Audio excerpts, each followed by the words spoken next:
Ooh, welcome in, true believers, to another episode of the Antihero Comics Club. I'm Avery. I'll be your host for this meeting today.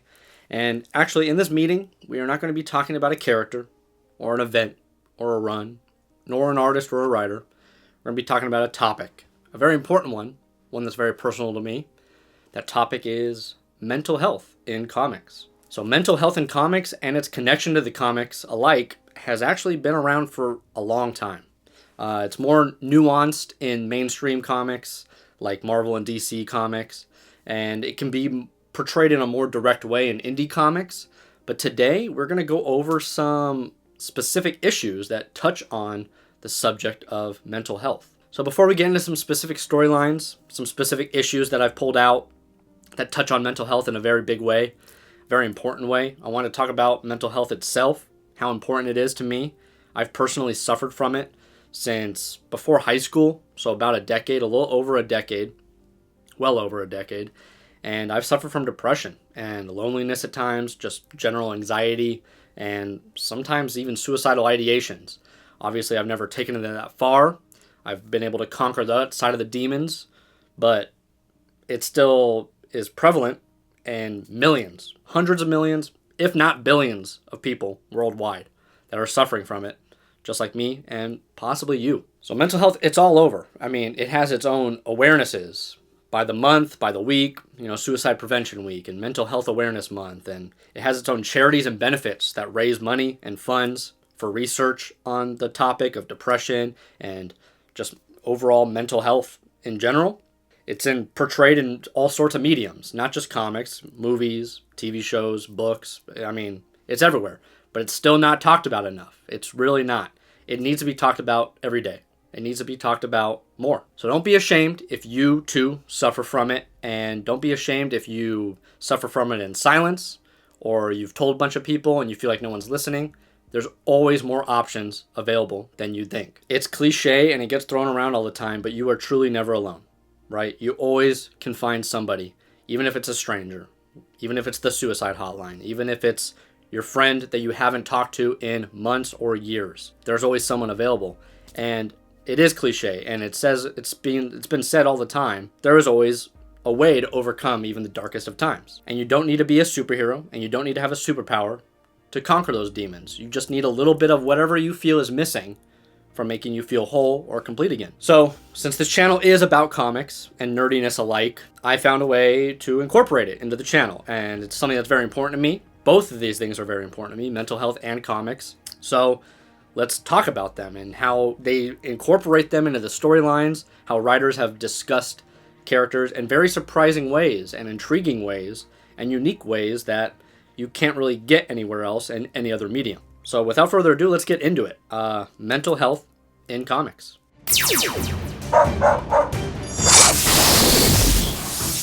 So speaking of surprises, I wanted to start off by talking about a single issue of a character's solo series that you would least expect to have an intriguing and potent and important take on mental health. It's a very surprising take on mental health because you would least expect it from this character.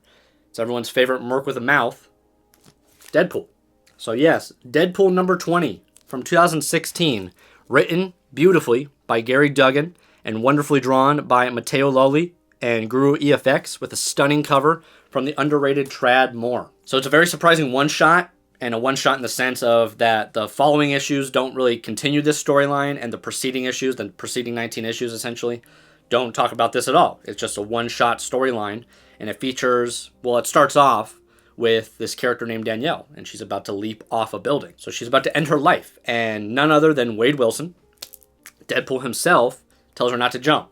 But being Deadpool, he is the most sarcastic of all characters in Marvel, essentially, and he's like, if you're gonna jump, don't do it right here. This is like one of my spots. Like, do it down there by Parker Industries. And then she's just so confused by it, because she's like, I'm about to kill myself, man. Like, you are telling me a joke in my darkest of times. So this woman doesn't know if Deadpool is trying to mess with her or not. And he's like, no, I'm really not. This is just how I solve my problems. Like, I solve them this way. And if you have a few moments before you think about doing this again, I'd like to show you what I do.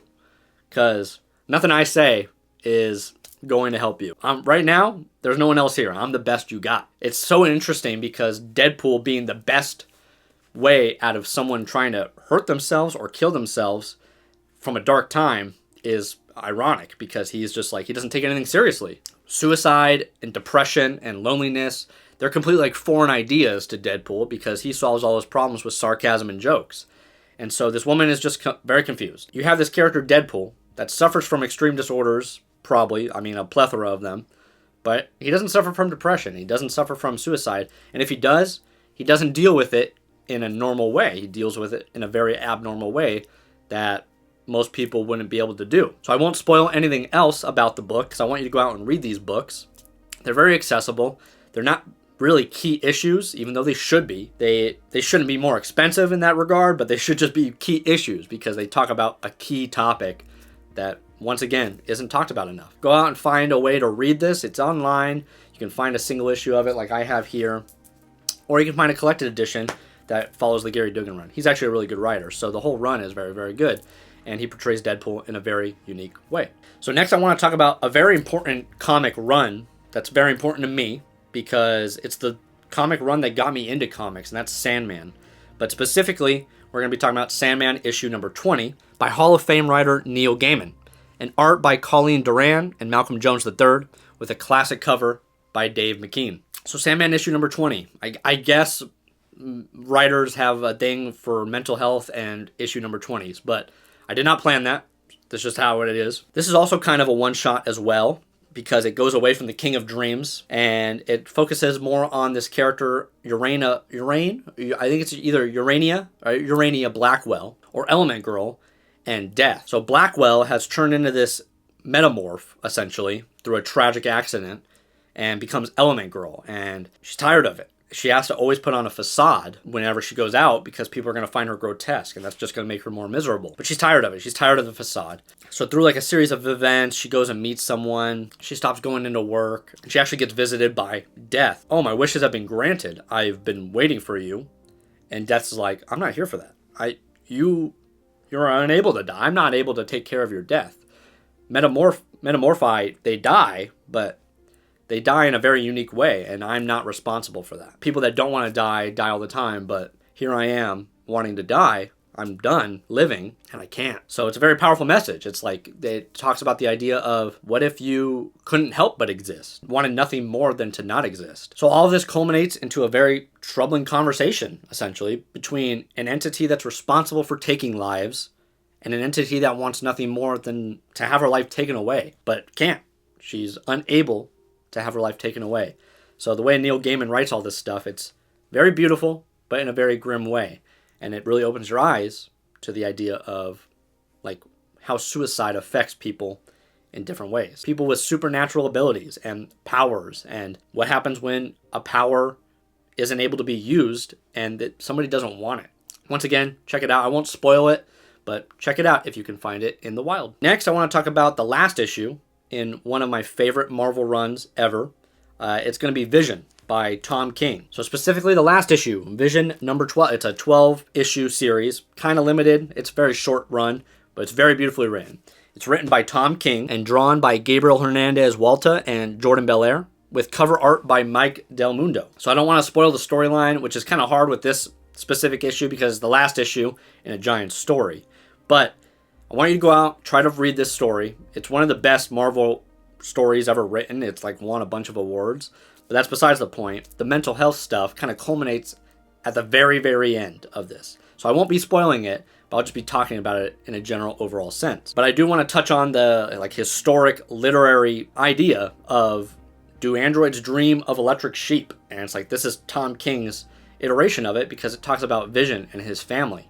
And they consist of synthezoid androids, essentially. It's like, what happens when you take a synthezoid family that was created to be superheroes for an Avengers team and put them in a suburbia society, but then something catastrophically goes wrong. It's like a world-ending event happens. They're made to feel emotions, and they're made to have feelings. Like, they weren't created that way, but they're put into a situation where they're like forced to have feelings because they have this family. What happens when something happens to them? I found myself taken back by this run and many points throughout it, but especially the last issue. Taken aback, and you have to think about it for a while. You just sit on it. These are such human emotions, human feelings that people suffer from worldwide, globally, every single day. Well, now I'm reading about androids that are created not to feel these things in order to perform at like a highest perfection. Yet they're feeling them. It's been done before, obviously, but it's just such a unique way because it's like these are superheroes. These aren't just normal androids. They're not evil androids. They're very good androids. They're not impervious to like the biggest threat of all, which is mental health. I'll actually probably end up doing an entire episode on this run because it's a very important run. It's like one of the most important runs in Marvel, I think, and they touch on a character that was so long forgotten, even like before the movies and stuff. Until then, try to find it, check it out. It's in collected editions. The 12-issue floppies are somewhat accessible, but I'm sure you can find it online as well. So the last book we will be talking about today is an iconic classic, but not actually for the reasons that you may think. We're going to be talking about Batman 423. Yes, the iconic Todd McFarlane cover with a story written by Jim Starlin, but most people don't know that because they collect it for the cover. They collect it because it's such an iconic Todd McFarlane cover, but within that book, there's actually a very important story. It's written all the way back in 1988, and Jim Starlin touched on the idea of suicide, similar to the Deadpool issue, and how Batman, he's used to saving crime and being like fighting against vigilante and sometimes world-ending events, city-ending events. This isn't like a save a cat from a billboard that's about to fall. This is like a human being that is wanting to kill themselves. And we see the Dark Knight jump into action. And it's like, back in 1988, this stuff was not being talked about like it is today. So like I said, before the stigma of depression and suicide was even a prevalent topic in society, back in 1988, Jim Starlin was writing about it with one of the most important comic book characters of all time. So we see Batman simply saving a man's life. It's a simple yet effective idea because it's telling you the story about how you don't need money. You don't need billions of dollars. You don't need a fancy suit. You don't need superpowers. You don't even need to be a superhero. You don't need to don a cape in order to save someone's life. You just need a few words of encouragement and that tomorrow is going to be a better day. So I don't want to make too exhaustive of a list. I just wanted to start off with a few highlights of my own that I have happened to read throughout the years, and I'd be way more happy than to make another little highlight video list. I just don't want it to be too long. I just wanted to touch on the topic. But writers and artists have been writing and drawing mental health in comics for as long as comics have essentially been around. Characters such as the Fantastic Four have dealt with them, and they've been around since the Silver Age. Daredevil has a long history of mental health problems and depression and suffering from it, because comic books are inherently about saving someone's life. That's essentially what they are at its core. And they talk about plenty of other things that have to do with mental health, like inclusion and diversity and understanding those ideas and feeling understood about those ideas, because that's the first step, is feeling understood. That's the first step in healing from this kind of thing, is that people just want to be heard. People just want to be understood. So with all that being said, pick up the phone, call a loved one, and tell them how much you cherish them, and tell them how much you love them. Call a friend that you haven't talked to in months or years and see how they're doing. And the next time you ask somebody how they're doing and they just say, I'm okay, try not to pry, but nudge them a little further. Be like, okay, it's not, good enough. If there's something going on, I just want you to know that I'm here for you, and I'm willing to listen, and I'm willing to lend an ear. If you want to rant or vent about something, I'm here. Take a little bit out of your day to just maybe change someone's entire life. You'd be absolutely surprised. And just always remember, once again, cliche, but you are never alone. And you're never in this fight alone. And you always have someone. You even have me, some weirdo stranger on YouTube that talks about comics and nerdy stuff. So leave a comment below or send me a message on Instagram. If you need to talk, I am willing to listen. And none of this is supposed to be taken as advice. But just always remember that you're never alone in the fight against mental health, whether it be depression, suicide, anything like that. You're never alone. And it may feel the most challenging and the most impossible at times, but a superpower that we all actually possess is the ability to change it. And changing it by talking to someone or even listening to someone. And you have the superpower to change someone else's life as well. So get out there. Remember to love yourselves, love your friends and family, love whoever else, love comics. They're great, and they talk about stuff like mental health. So next time we will not get into such a heavy topic, and we'll get back on track with some fun stuff. But it's important to talk about this stuff every once in a while. And it's important for people to spread more awareness about it. You can never spread enough awareness about mental health. So, till next time, Antihero Comics, my name is Avery. Out.